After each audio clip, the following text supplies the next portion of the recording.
আমি কেদাৰনাথ পায়ে গ'লোহি আৰু এয়া স্ন' পৰি আছে।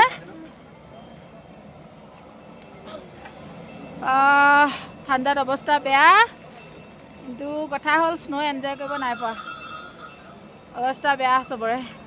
এইজনী প্ৰাৰ্থনা বা, এইজনী লিপি বা, স্ন' পৰি আছে।